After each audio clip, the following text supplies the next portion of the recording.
this next. Oh, and Michael too. All right, cool. Let's see. So our next item is our public hearing. Comes to us from Planning and Building Department, and it's regarding safe parking and the shelter pilot program. So at this time, I'd like to open the public hearing. Consider it open. Can we have a staff report, please? Yeah. I think we've got Mary on the line. Okay. I just wanted to see if the ordinance had enough in the title that. Yeah, we discussed that earlier because I. Perfect. Thank you. So we have Mary Milner here with us to give us a brief presentation on that. As she begins, one of the things I just want to emphasize that this is, and you said it already, Chair, this is a pilot program. It's for 18 months. So there may be some things associated with this that are of concern, and we recognize that there have been concerns articulated. But we are looking at this as a program to really see how things can function and to allow us then to take a look at what a more permanent ordinance would be based upon the experience over the first 18 months. So with that, Ms. Milner, are you ready to present? I am ready. Welcome. I can share my screen.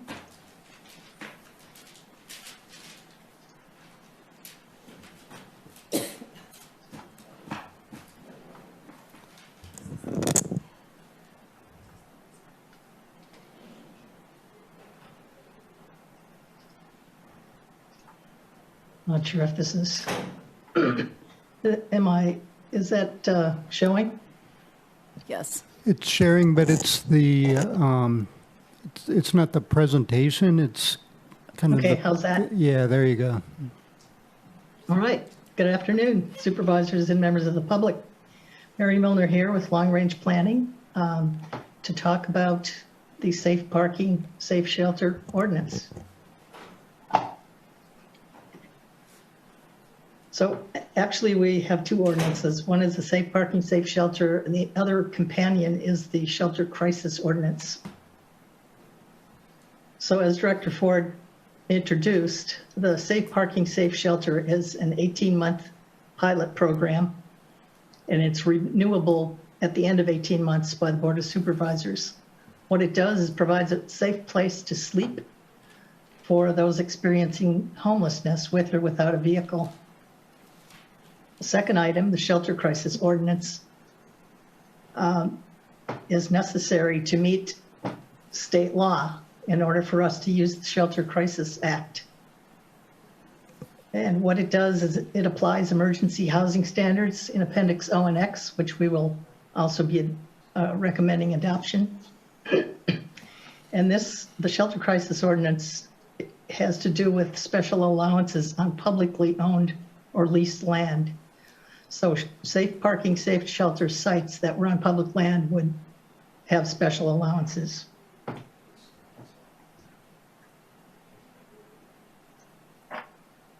In order to give potential developers flexibility to adapt to their locations, which in many cases might be away from urban areas,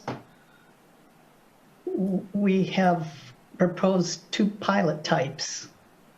And this is to make it easier to adapt to the geography, the staffing levels of the pilot operators, and their funding sources, which will also impact what they can afford to do. So the first model is we're calling safe parking because it accommodates vehicles, vans, or RVs.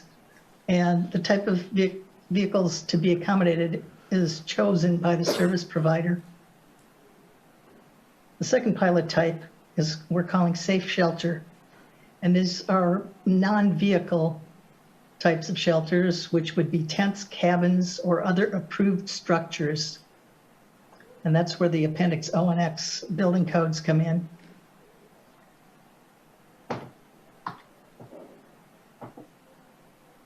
So for this pilot program, or for this pilot program, the sites are operated by providers that are either a government entity a nonprofit organization, or a religious organization. On-site staff are required during all the hours of operation. The ordinance requires a management plan and specifies objective standards. So we have identified 3 pre-approved management plans that were developed in coordination with the Department of Health and Human Services and local service providers to help potential pilot operators identify their own best practices, while also incorporating requirements of the ordinance. The 3 plans are, looking from left to right on the chart, the minimal requirements model, the village model, and the low barrier model. The management plans shown here increase in complexity in service level, required staff, and operating costs from left to right. The idea is to make these pilots available to a variety of different providers with a variety of different resources and in different locations. So regardless of which plan is chosen, each provider must adhere to its management plan. And the plan's a written document that's on file with the planning department, as well as posted at the site.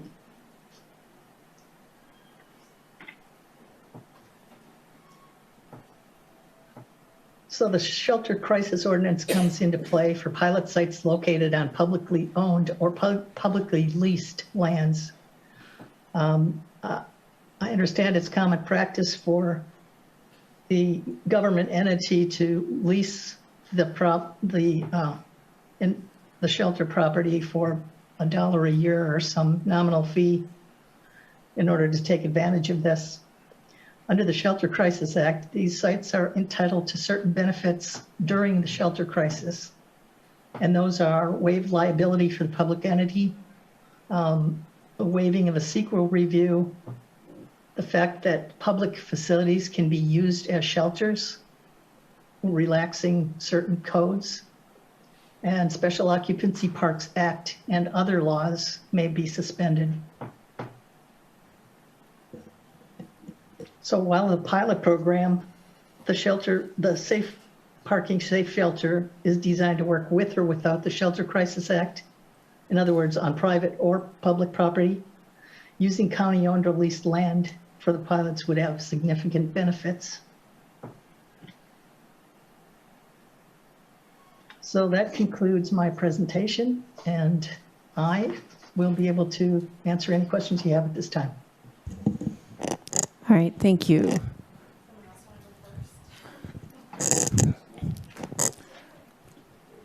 Go ahead, Supervisor Bushnell, or Supervisor Madrone. Do you want to get closer so I can see him? Okay, there you go. So, first of all, thank you for bringing this forward.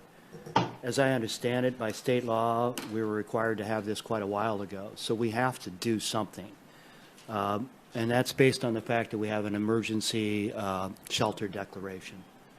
And it required us to have this plan, I think, well, how long ago were we supposed to have had it? A year ago? A year and a half? I think 2020. 2020, right. So 2 years, 2.5 years ago. So I appreciate the work of staff to bring this forward. And I don't think anybody would argue that there isn't a really desperate need for providing some sort of safe shelters out there in the community. I know I get a lot of questions all the time. What are you going to do about it? I'm sure we all do. It's also important to recognize that right now we aren't providing a lot of this, and according to the sheriff, we're spending $60,000 a year. According to the state, we're spending $100,000 a year per homeless person. That's on hospital visits, ER visits, cleanups, jail time, this, that, you name it, all the various costs that are associated with homelessness. So we're already spending a massive amount of money, and that money is not actually being spent on a solution. It's more on the reaction or the outcome of not having safe parking areas or sanctioned camps. I know it's really complicated. I mean, you know, when I think about this issue, I always think there's 3 primary things. One is funding. to do something. And right now we're seeing a surge in funding. So this is a great opportunity for us to be bringing forth something, even if it's temporary, even if it's only 18 months, to do something, because we're required by law to do something, but also there is a great need out there. I mean, I can't even imagine trying to survive out in the woods or in my car, frankly.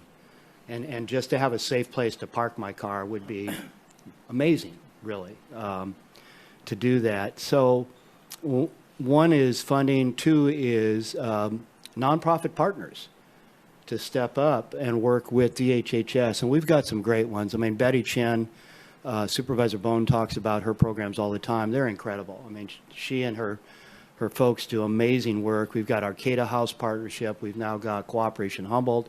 There's AHA. We've got some great providers. We've got an amazing group of people that are volunteers, one of them sitting in the back of the room with our Homelessness Solutions Committee. People working tirelessly, you know, to figure out solutions. And then the third thing is location. So money, partners, location. And location's probably the hardest part. Partners has been hard, but I think we as a county can do better to get more partners by making sure that our nonprofit partners can get advances where appropriate within limits, as well as prompt return on payments so that they can manage the cash flow in helping us, the county, solve our problems. So I think we can do a lot better at supporting our nonprofit partners, and in doing so, we'll have more partners step up, because I know that's a huge barrier. I mean, Arcata House Partnership and others were like, I'm not sure if I want to step up and do another big program because I'm not getting paid for 90 days or 120 days or whatever it might be. And cash flow is a nightmare for these kinds of things. So the funding's there, partners are there, we can do better with our partners, and then location. And on location, you know, one of the things I talk with in my community is, all right, we already have a lot of folks experiencing housing insecurity all over the community.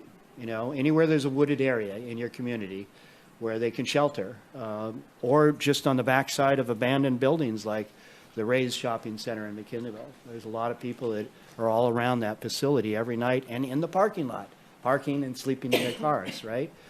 While the whole place is vacant. So I've often wondered, well, if you've already got those things happening in your neighborhood, wouldn't it be better if we established some sort of a safer, more secure, more managed facility, even if it's still in your neighborhood? Wouldn't that be better than what is currently happening? And my approach there is to try and say, I know it's not perfect. I know that people have a lot of very legitimate concerns. Many of them are in the staff report that were brought up at the Planning Commission about security, about what about when it's full with 20 people already, somebody parks on the street. There's lots of concerns, lots of issues. But for me, doing something is so much better than what we're doing now, which is basically not a whole lot. And it wouldn't be perfect for neighborhoods, but it certainly, it seems to me, would be better than what's currently occurring. So I'm very pleased that staff have brought this forward, and I want to see us do something. I like what's been laid out here, but I want to hear from my colleagues, you know, what their thoughts are on all this, as well as members of the public that may chime in here in a few minutes. So thank you for the work. Let's do something. It's overdue. We're required by law to do something. So what does that look like? That's the question. I also wish that we were allowing for these to occur on private land. We've talked about this.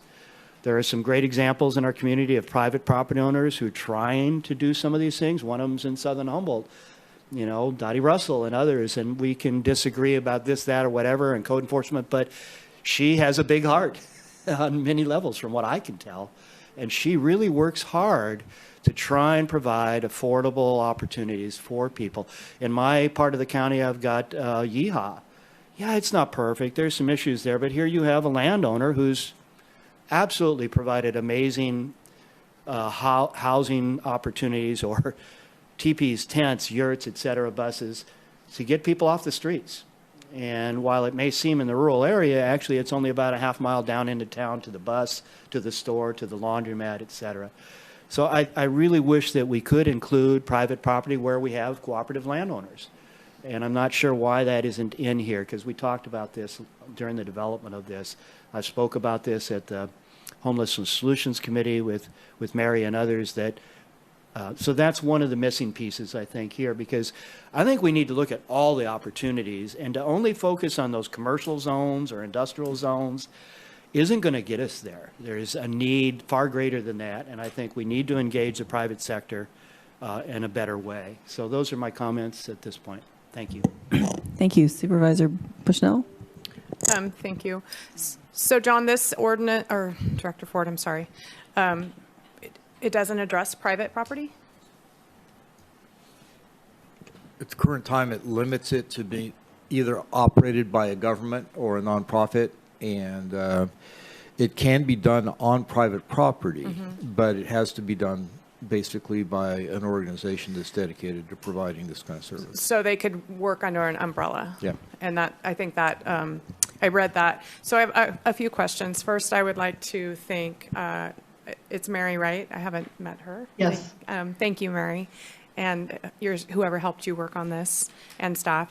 One of my questions is, it says enforcement in here, that would be part of it. And can you explain to me what enforcement looks like and who would do that? And how much additional, I'm assuming code enforcement, and how much additional pressure that would put on staff to make sure that people are complying? I can take that. Well, let me first quickly address the private property issue, if I could. This is made to operate on private as well as public property. It's just that if you do it on private property, the bells and whistles, some of the bells and whistles of the Shelter Crisis Act don't kick in. In other words, it's set up as an emergency shelter. The ordinance operates independent of shelter crisis.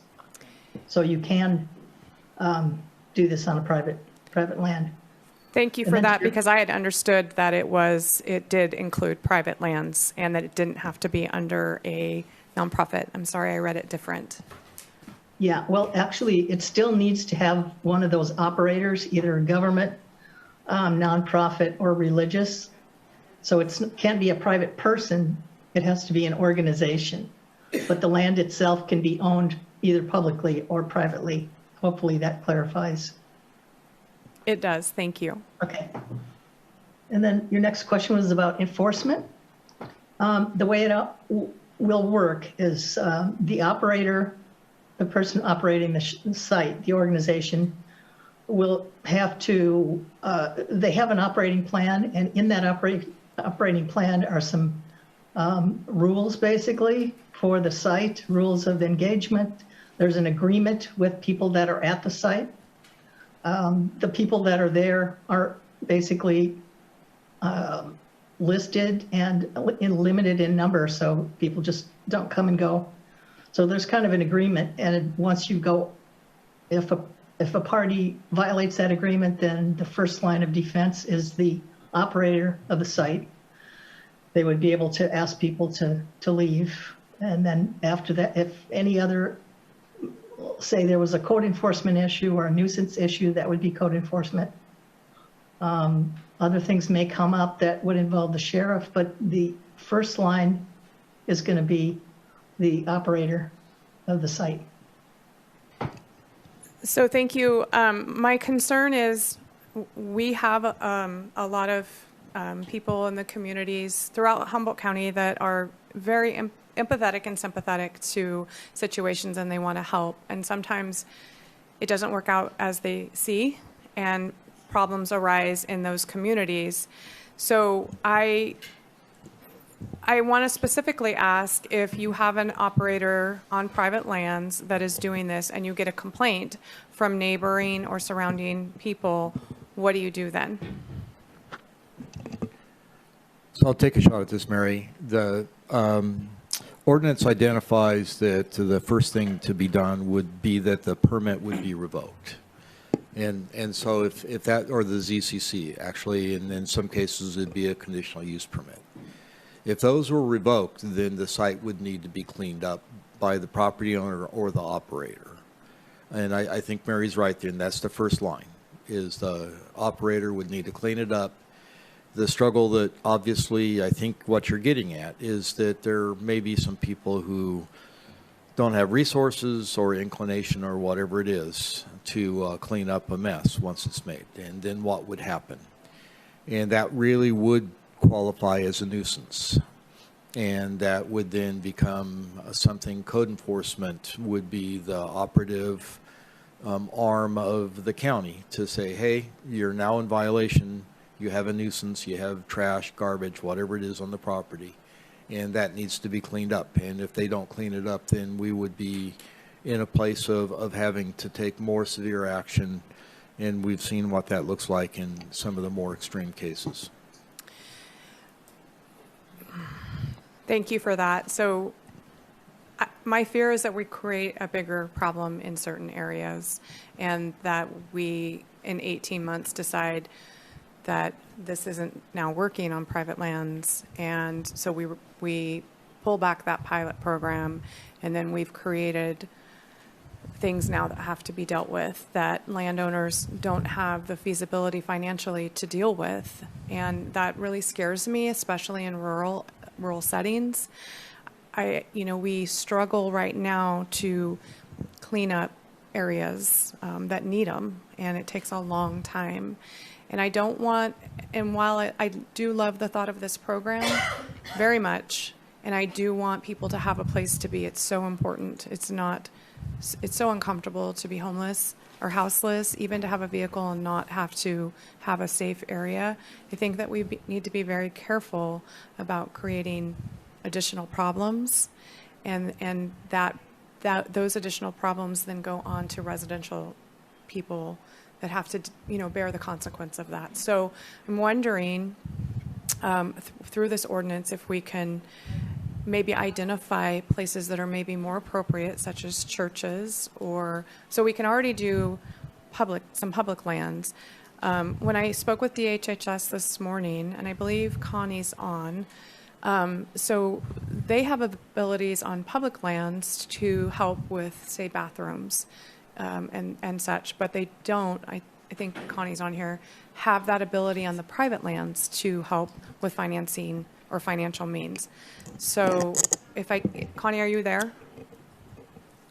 Yes, I am. Can you? Sure. With the current funding that we have available, we would need to lease the private property in order for us to fund it. We couldn't fund it at this point with the funding that we have. So a private entity would have to come up with their own funds to support a project that's private. Supervisor Bone? Yes. Connie, and by a private, we can have a nonprofit contractor come in and handle this on private land and still be available for funding, though, right? I think the criteria would be that we would need to lease the property with the funding that we have currently available. No, but what I'm saying is if maybe not necessarily a church, but maybe necessarily a church has an extra parking lot and wants to do this and oversee it as their nonprofit, would we not be able to help in that in any way? If we lease the property, then all ADA and all county requirements would come into play. That's going to be part of the problem. Because I'm going back here now. So this isn't for emergency. Is ADA and everything going to be required for all these safe parking lots? No. So why would we want to lease them? Why wouldn't we just let them do them on their parking lot and pay them for the services or contract the services? I believe that the shelter ordinance and criteria is different than the funding that's currently available through HCD in the state. That's the issue here. I think Planning and Building's done a wonderful job making this project really broad, so there were a lot of options. And the funding that's available through the HHHC has some pretty strict criteria.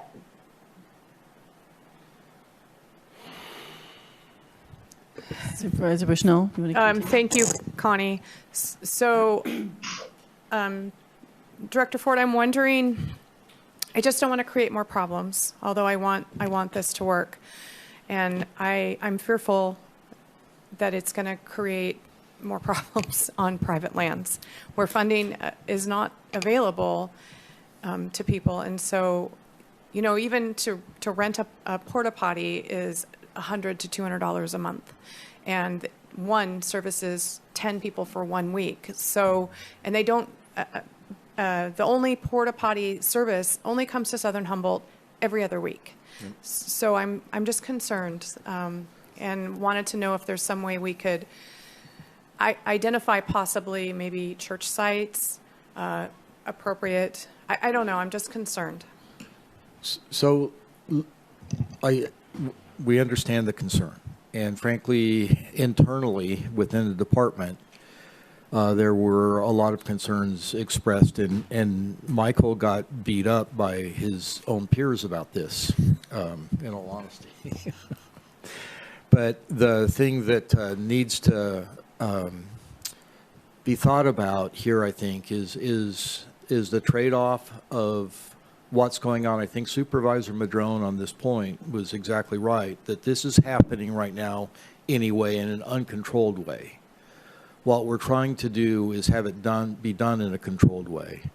One of the logic pieces that may be being missed here that we really should look at is that the ordinance does identify zones that it's allowed, and as Supervisor Madrone said, it's not as inclusive enough, but part of the reason of that is to limit where these things can happen so that they're not back in neighborhoods and in places that would create significant adverse impacts.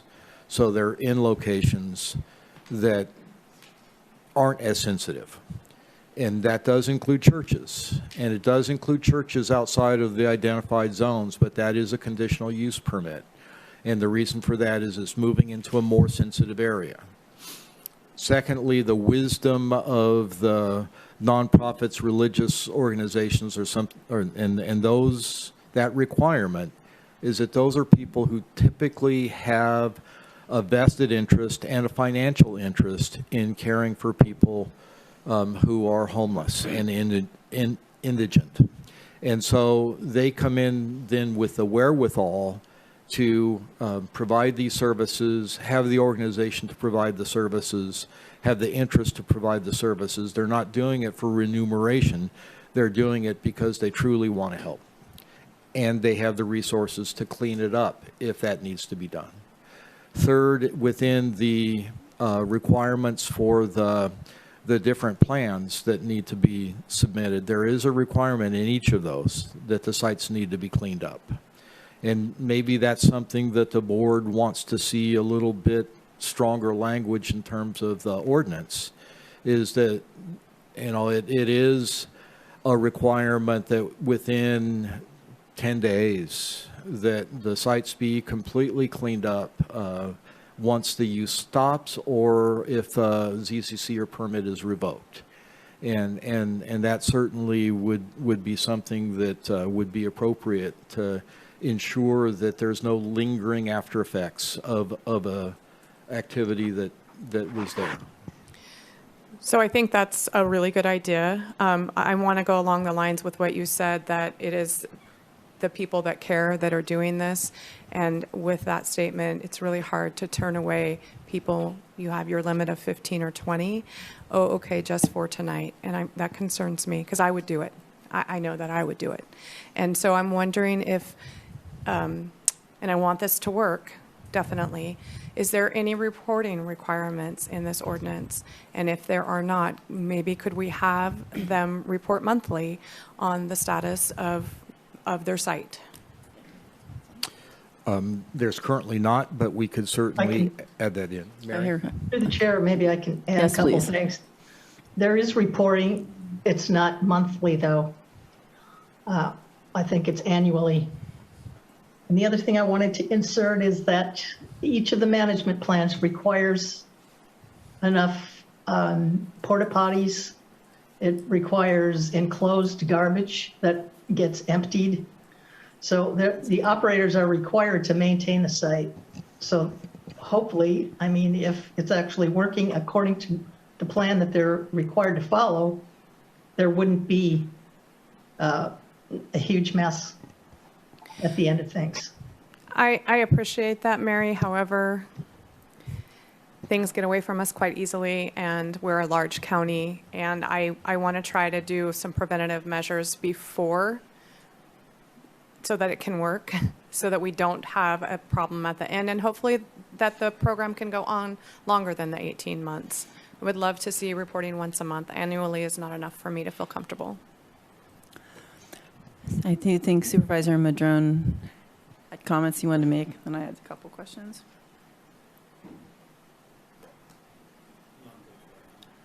Okay. Well, I was going to ask. Go ahead. I was worried because John said we needed strong language for this ordinance to house homeless people.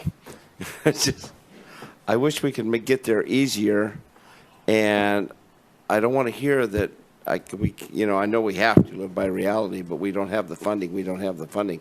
Some of this stuff we're going to have to try, and I know we've done, like you said, I've been fortunate or unfortunate enough to work with a few of these agencies, private agencies, and know what the private industry can do compared to. So there seems to be a little more passion. And with that, I think there's a whole bunch of people that want to see that happen elsewhere. So I don't know. I guess we want strong language, but we need this to work. It's kind of like everything else we're facing. We're putting so many restrictions on it. This is why we see people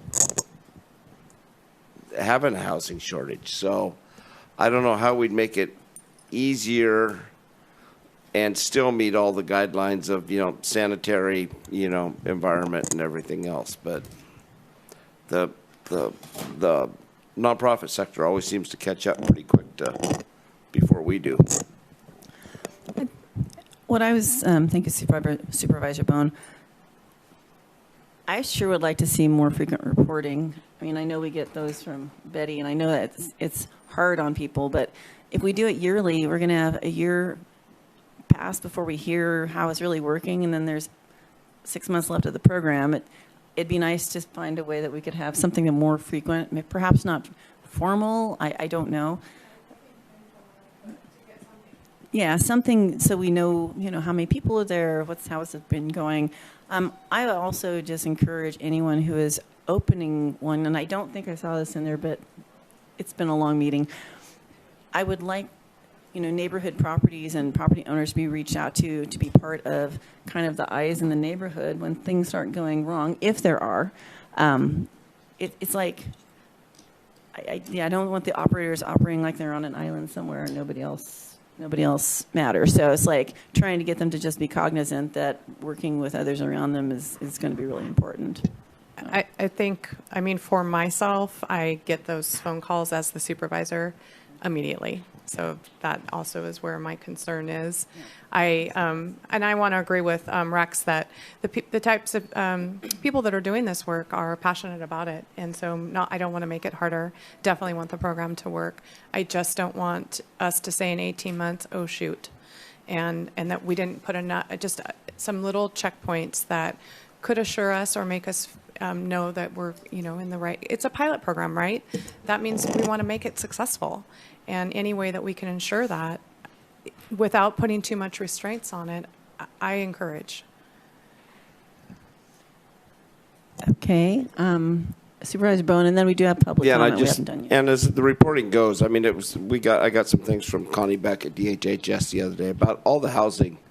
And there's a lot of people at DHHS that are just as passionate about this. I don't want to make it sound like just the private sector, because there's a lot of people at DHHS that are extremely passionate about it. But because I think she probably sent it to all of us. We have quite a few rooms coming available in Arcata with the 2 hotels.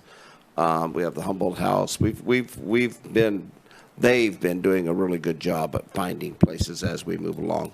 And as we do these motels, we're finding out that the motels, the per room cost on the motels is 25-30% of what a new build is. So it's kind of nice. So I appreciate everybody that's over there and the people that are working on the projects.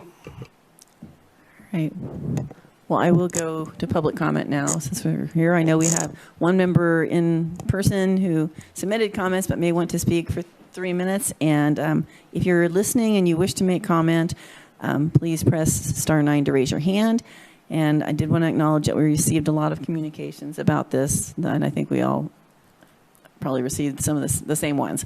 So, Excuse me, Chair Bass, Yes, sorry sir. about that. Connie has her hand up. okay, I can't see hands up on here. Thanks. Right. The other one's dead. Go ahead, Connie. I just thought that I would say, you know, if the projects are being funded through the DHHS funding or HHHC, then there are reporting requirements, and we could report to your board more often on all of the funding. And we actually get it as invoices are coming in. So if that's something that you would like to see in this project, we could definitely do that. Yeah, I think I'm hearing, thank you, Connie, or Director Beck. I think Supervisor Bushnell wasn't so much worried about the county ones as by others. So Supervisor Bushnell, did you want to clarify that? Thank you, Connie. I know that you guys are mandated so much with reporting. I think that this is such a new program for private that it could be helpful for them to submit a report, a simple. I had this many people this many days, and my toilets were emptied twice, whatever, and that we could offer them feedback, to make sure they're within the ordinance because it's brand new. It's a pilot program. It's usually how things work, and just to also be able to maybe reach out and say, great job. It looks like it's working. It would also, for the pilot program, in 18 months, we can use those reports to say it worked well. And maybe we should continue forward with this as not a pilot program, but as an ordinance. All right, thank you. So now I will go to public comment. Is there anyone here that wanted to come up and speak their 3 minutes? And we have one on, we'll go to the phones next. Welcome, Janelle. Let's see, my time starting. Trying to get my thoughts together. I guess I just need to say that it's a disappointment that this is just the overnight. I was at the sleeping sites. So when the Eureka had the sleeping sites for, I don't know what it was, 6-7 months.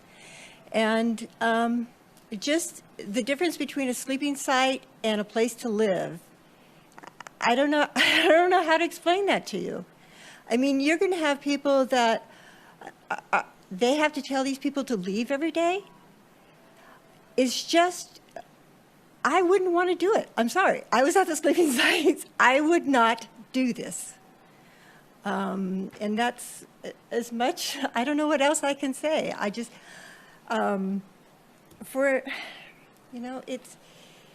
it's not a place to live. And it's not, I don't think it'd be that much more expensive to have it 24/7. I just really don't. And I think it would be world of a difference. The sleeping site, I'm just absolutely opposed to it. I don't know how else to say. I mean, I was there. I watched what happened. And they were not the horrible, and I don't want to say that the things that I'm hearing about, it wasn't the horrible that it was, the police report thing was overblown, way overblown. I asked for the records. They didn't have I saw that they used a citywide report to report that there was a crime wave. And I got the map that showed, and the crime was not happening around the sleeping sites. The garbage was part of the problem. Was the people didn't know when the garbage needed to be picked up. And so they camped in front of the garbage thing, and then the garbage truck couldn't get to it. it was more that it needed to be managed and not just a free-for-all type of situation. And I'm not saying that this will become a free-for-all situation, but I'm just saying that to do it for just nighttime just doesn't make any sense to me. And I wish I could say something wonderful about it. I'm glad that the county is doing something. There, I said something positive.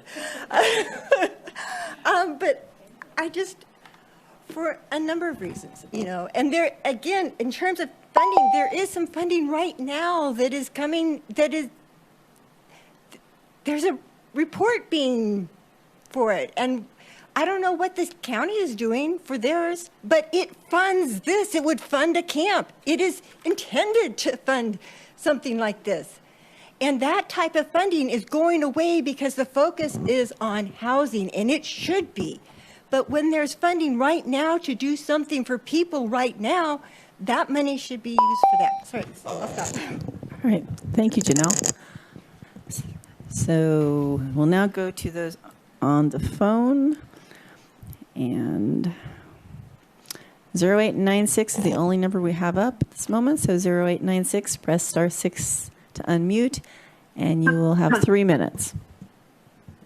Hi, this is Jan Turner.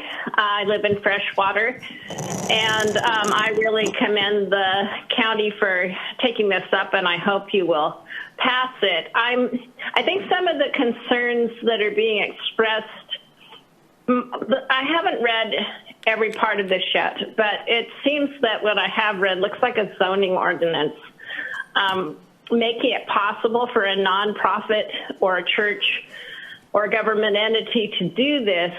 And so the whole private land thing is a totally different thing. And a lot of the nuisance situations we have seen have been on private land, where landlords are renting substandard housing and collecting rent for it. So that it does end up with often a nuisance abatement. But here we're talking about a nonprofit renting something, and you can see that the conditions as far as reporting are going to be related to what their funding is. This is a zoning ordinance. So probably nonprofits aren't going to run out and do this without some sort of funding. And if the county decides to fund them, then it would seem like that's where you would be putting the reporting requirements. I just wanted to say I was very impressed with Betty Chin's temporary parking lot shelter she did with the storage containers, or whatever they call those, shipping containers. And when I see nonprofits running things, you can't even tell a lot of times that that's what's going on there. They're very well run. I'm thinking about the place over by Target, which was so controversial, and you really can't even tell it's, now I think it's a treatment program, but whatever. You could, when it was a homeless shelter, you really couldn't tell. And so I would encourage the board to pass the ordinance. It's not the only piece of the puzzle, and it's not the last piece of the puzzle, but it allows the county to move forward on one part of it, or nonprofits to take the first step in being able to do something relating to a parking lot shelter by allowing it in the zoning. All right. Thank you, Jan. Chair Bass, we do Yes. have one more caller that added. It's call-in user 1. Okay, call-in user 1. Just press *6 to unmute.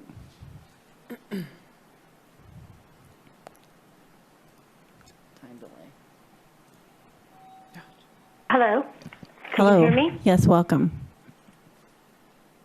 Hi, this is Nezzy Wade calling about the safe parking, safe sheltering ordinance. I'm listening to all the commentary.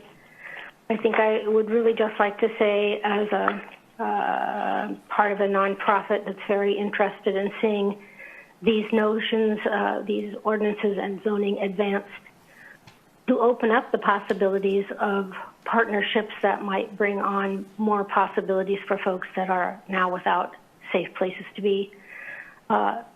I'm a little concerned when I hear, the limitations that you've got to have this kind of funding, or it can only be this way, or what happens if it's in a private landowner situation. I agree with, there's going to be a lot of questions. If you go through all of the nuances of these ordinances, there will be many things that need to get worked out. The time limit, for each of the management plans, or for the 18 months sunsetting and maybe an opportunity to do this again. People need much more time than is available in some of these restrictions. But I'm very happy and excited to see that we are finally to the place where we have this before the public, before the board. And I have written to all of the board members on behalf of Affordable Homeless Housing Alternatives. I've also written as a private individual to encourage you to support the ordinances. And I think it's really important because until such time as we have enough housing available for folks without a roof, the safe parking, safe shelter projects promise to improve and inform our best practices and approaches to resolving homelessness. The short timeline, the limitation there for the pilots might make them more difficult to accomplish or be successful, since the transition for people coming out of chronic homelessness takes more than the time available. But without an assurance of renewal, financial investment by partners may become also more limited if they see that as short-lived. In any case, I think we ought to move forward and open up these opportunities. We will have lots to work out in the interim. I applaud the planners and those who have worked so hard to contribute information to making this possible. There's a lot of things that we could spend time on picking things apart, and I'm sure we will when we get to the place of actually applying for projects. I just really think that we need to be flexible. We want to see this work, and yes, you have to trust. You have to trust that people who are taking on a responsibility can manage that, and be willing to work with us. We're going to be willing to work with everyone to make it happen. I think the way that we can do that is through collaboration. That's the only way that we can. Thank you, Nezzy. Sorry, 3 minutes for everyone. We do have a couple more hands up. I just want to remind people that once you put your hand up, to turn the volume off on your video feed because there is a significant time delay. So we have 8336.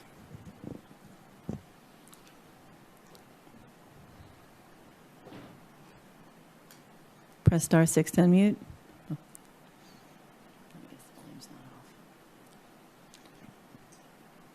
Can you hear me? Yes, we can now. Welcome. So my name is Elaine Johnson, and I'm speaking in support of the Safe Parking, Safe Shelter Ordinance. I love what Nezzy Wade just said, and I, want to, throw all my support to what she just said. Everything she said was just golden. My focus today is on sleep and the importance of sleep. And even though I would prefer more than the time limit each night given, this is a pilot program. Things can be changed and tweaked and made improved. But I'm so excited about this project of allowing people a safe place to sleep. You think about the homeless community, and it's our community. We interact with the homeless in the grocery stores, on the sidewalks, parks, everywhere. The homeless community is diverse, and it is us. And you think about homeless community as us? Well, yes, because homelessness is unexpected. It's sudden, and sometimes it happens to us.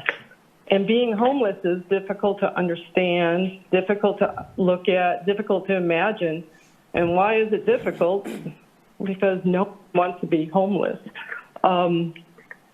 So why do we not want to be homeless? All we got to do is think about one of our favorite pastimes, and that's camping. And, there's this romantic ideal about camping, and we're all back to nature, and where we could rejuvenate and restore and rest and recharge before returning to the work world.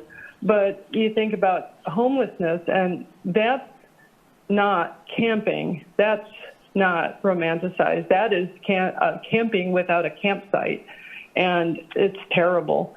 I was homeless for 1 month back in my teens. I'm now in my 60s, and I'll never forget the experience. The idea of sleep, this shelter will address, and lots of scientific studies in the last few years talk about sleep. Maslow's hierarchy of needs focused on food, water, shelter. We now definitely add sleep to basic survival skills. A lack of sleep will affect hunger. The less sleep we get, the more hungry we get. The more we eat, the more obese we get. Lack of sleep affects our brain function, concentration, focus, reaction time, thinking, makes us vulnerable to disease. Lack of sleep affects our immune system. The more you sleep, the more you can problem solve your way out of problems. Problems like unwanted. Oops, sorry, thank you. The 3-minute timer has ran out, but thank you very much for calling. And 6212, press *6 to unmute, and a reminder that it is 3 minutes for the time limit.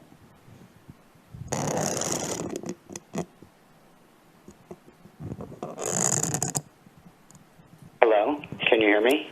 Yes, welcome. Can you hear me? Yes, thank you. Go ahead. Welcome. Yes, thank you. My name is Deborah, and I'm excited to have this on the agenda today, and I want to thank everybody that's worked very, very hard to put this here, and I would ask that the board please to pass this safe parking and safe shelter pilot program and the shelter crisis ordinance. This is very exciting for us in Humboldt County. We need a place for people to be stabilized, and this is a start.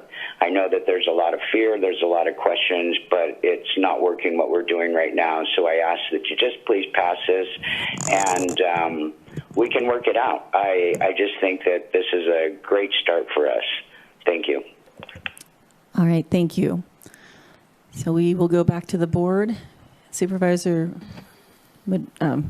Bushnell, I saw her hand. Did you want to speak? Supervisor Madrone. I appreciate the public comments, and my apologies for not having caught that on the private stuff. I appreciate that being included. I think I was going off the PowerPoint where it said public lands and leased lands. But at any rate, glad to have the clarification as I read more deeply into it. Clearly does allow for it on private land. So I appreciate that.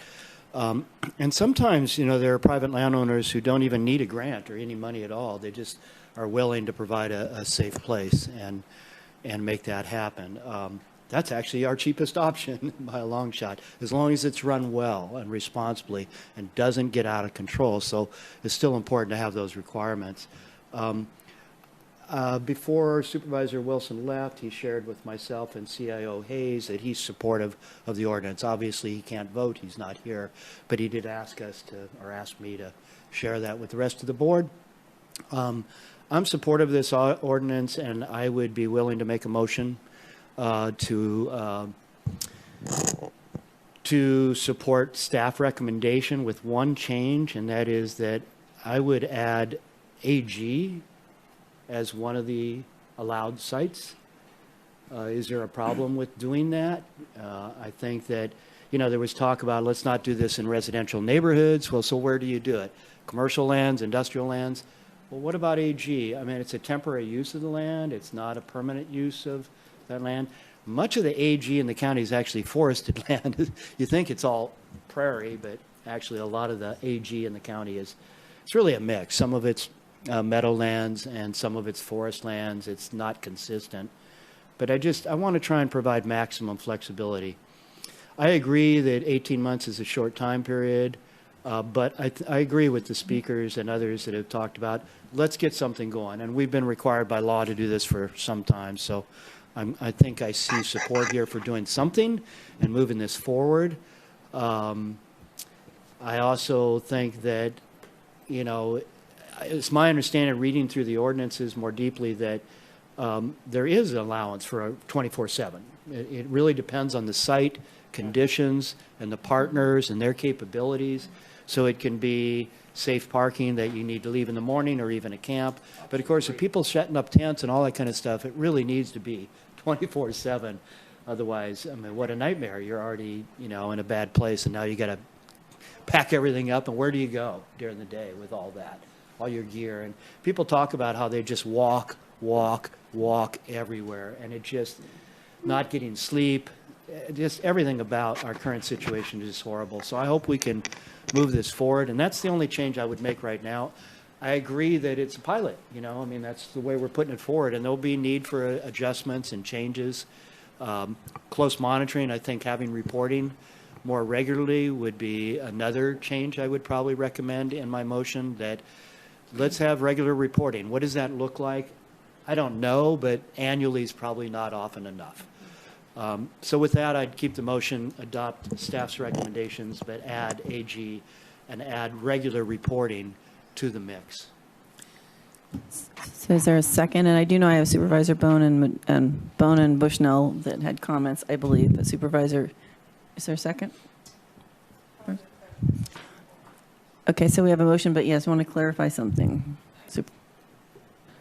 So I just wanted to clarify, and Director Ford or Michael, so it is 24/7. It can be, correct?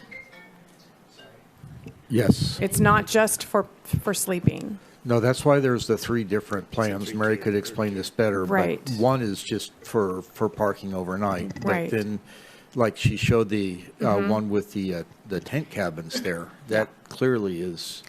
I understood that also. I just want to reiterate it because we heard several comments. So, and I do think that people need a place to be. So besides just sleeping, and it is correct, they have a lot of stuff sometimes, and so I do encourage more than just the overnight. I want to second the motion. However, I want to be more specific on the reporting. And I think that I would look at you both for some recommendations. Yeah. If they would please the board, I would offer that section 6.1. You turn your mic on. Thank you. We're just making sure Eric's still awake. Thank you, Eric. To section 61.05.5, a new provision 7. That would read, the operator shall provide monthly reports to the Planning and Building Department and Department of Health and Human Services, identifying the number of people present each night during the month, the use and maintenance of temporary restroom facilities, and any operational concerns, period. New sentence, pictures of the site shall be included with the monthly report showing the condition of the site. I would like that very much. I would accept that as part of the motion, and I don't think that's a big burden. I mean, that's a pretty simple task, and it's important. And I think for a pilot program, it's necessary for documentation if we want to go forward. The only other thing that I would like to ask is that you had mentioned that possibly we'd need to put in there that within 10 days after this program ends, that the site's cleaned up, or 30 days, whatever you think is reasonable. Would the motioner be okay with that? 30 days would be great. Okay. So I would, same section, add a new provision 8 that would indicate that within 30 days of the end of the use, all evidence of the site shall be removed, or all evidence of the activity shall be removed. Temporary uses, right? Yeah. Are you so I'll Perfect. second that motion. Okay. Then. Good job. Supervisor Bone.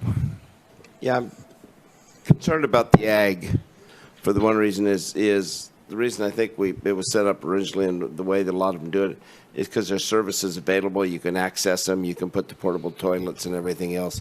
Depending on where you go with ag, I think you're not going to have any pervious conditions. I mean, I think the impact's going to be a little more extreme. And the problem is any ag of any size is going to be, since we're talking about 3.5 miles from downtown to do any structures or everything else, there's going to have to be services. And I think it's great you guys added the numbers and everything else, but we're going to be providing services at all these places, which is going to give you all the data you need on how many you're in. I mean, if you follow the Arcata House or their parking program they did at the bank there and stuff like that. They kept pretty good numbers, but they were also using funds that were being provided to them. And I think with that comes reporting. So, but I worry about putting it out on ag just because the services aren't there and they're farther away from the services we provide. And I'm talking both water, power, as well as I am talking about the services they need to. Because you guys were talking about housing them. Now, a lot of these villages, like up there in Eugene and stuff, they don't necessarily move out after 6 months.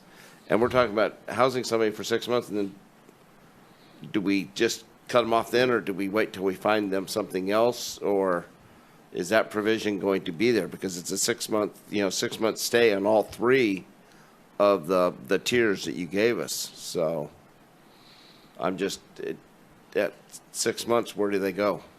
Yeah. Well, yeah, and if you want to answer the part about the ag, I guess, and Supervisor Madrone had his hand up, so, and Supervisor Bushnell. Well, I would simply respond that I think Supervisor Bone is entirely correct in terms of the logic and the wisdom of where the zones are clustered. It is around services. Yeah. And so, it is a policy decision whether or not you want to expand that out into areas, but there won't be services there. And frankly, a lot of those areas may have more residential nature to them that people may object to that. And okay, thank you, Supervisor Madrone. Yeah, so I understand the concerns, but AG is actually a really diverse zoning, and it isn't just in the hinterlands.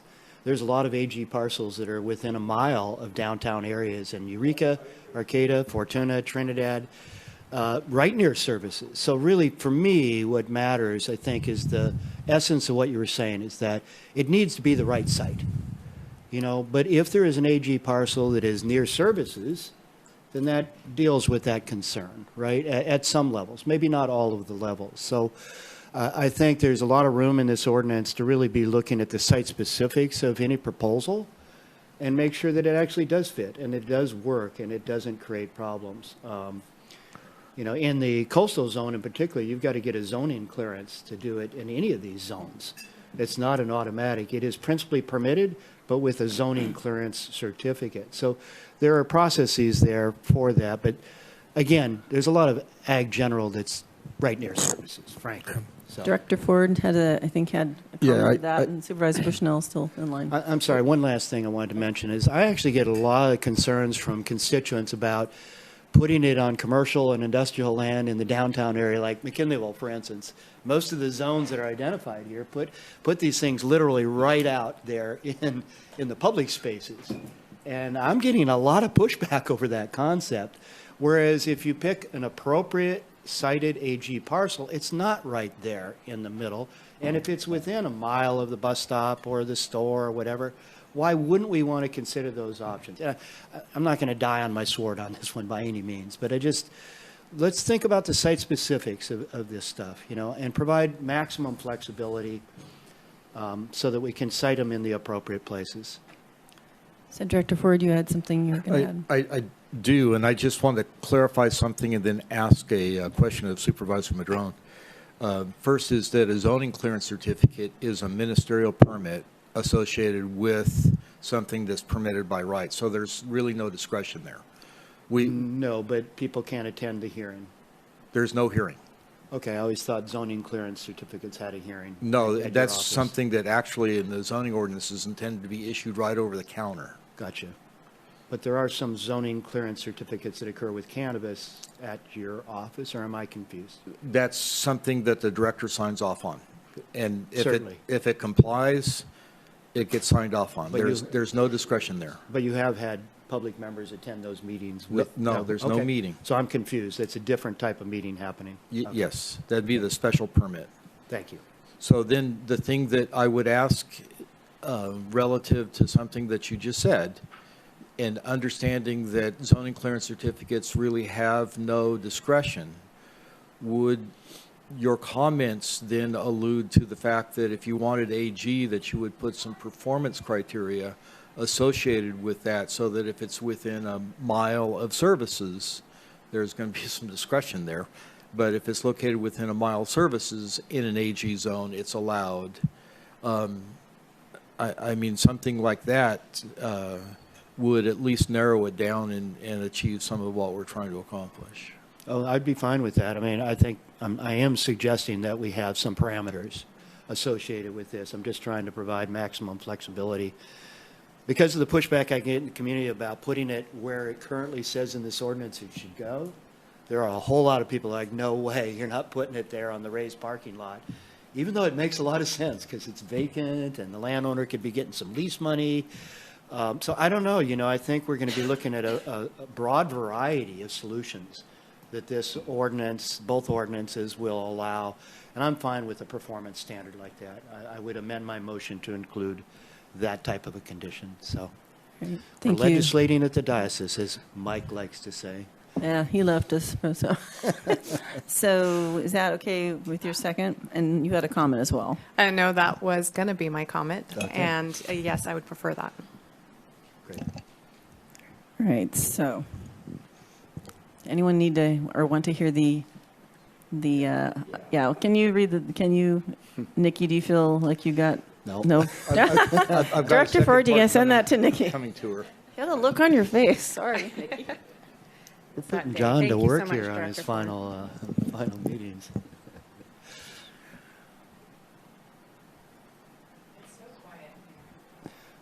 Well, I just want to say I do support or appreciate the support by this board for trying to find solutions. I think we all know we got to do something, and staff have worked really hard listening to people and trying to figure out what that looks like. And again, it's temporary, and we're going to, I'm sure there will be adjustments to all of this as we move forward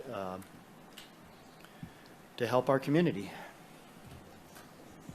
So keep Director Ford still tapping away there. So Yeah, so I'm going to, I'll read this and then I'll send it to Nikki. So it'd be an amendment to modify section 61.05.2, applicability, and it would be a new sentence at the end that safe parking locations can be within an AG zone. And safe parking and safe shelter can be located within the AG zone when located within 1 mile of services. And then the second change would be. you have a clarification requested. Chair, clarify services. Are we talking social services or environmental services or? Well, I was thinking primarily that it would be within a mile of some kind of commercial establishment where they can get food, and maybe we should just identify that with. I mean, definitely that most of them are not going to have cars, and they need to be able to walk to get food and to get services. And I think we should identify that, yes. Okay, so rather than saying within services, we'll say within a mile of areas where they can obtain food and transportation. Sustainable services for living. Then modify section 61.05.5, a new provision number 7.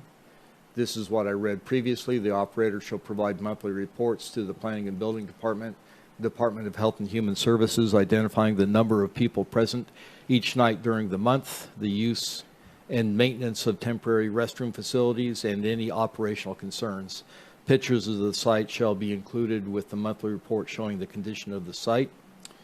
And then a new provision to 61.05.5, number 8, within 30 days of the end of the use, all elements associated with the temporary use shall be removed. Okay. I've got the nodding heads. Any other comments to be made here before we vote?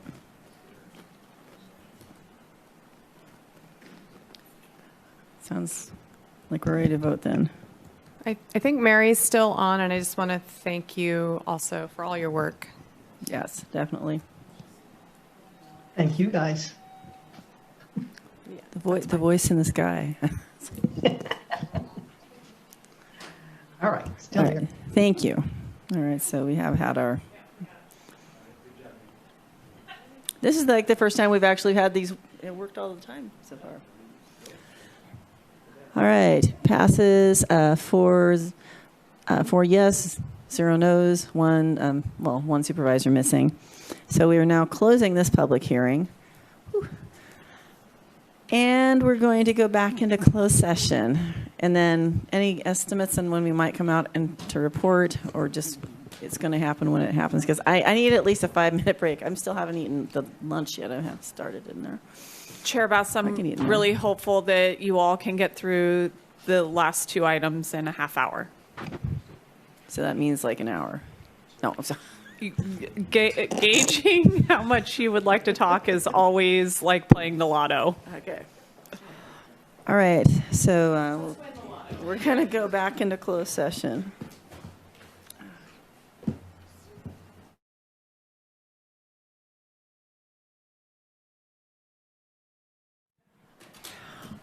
All right. Excuse me. I don't want to go without him, but I think we can probably go without Supervisor Madrone. May we have a report out of closed session? Thank you, Chair Bass. With regard to items K2, K3, K5, and K7 through K9, there was no reportable action taken at today's closed session. With regard to item K4, the board voted 4-1 with Supervisor Madrone voting yes, Supervisor Wilson voting yes, Chair Bass voting yes, Supervisor Bone voting yes, and Supervisor Bushnell voting no, to authorize the risk manager to enter into an agreement with the Mitchell Law Firm for defense of the case of Eric James Adams versus Honorado Olguin Quisp et al., Humboldt County Superior Court case number CV 2200236. And with regard to item K6, the board voted unanimously to authorize the risk manager to enter into an agreement with the Mitchell Law Firm for defense of the case of Beverly Elaine Steichen versus Humboldt County Department of Health and Human Services et al., Humboldt County Superior Court case number CV 2101594. All right, and thank you. And with that, we're adjourned.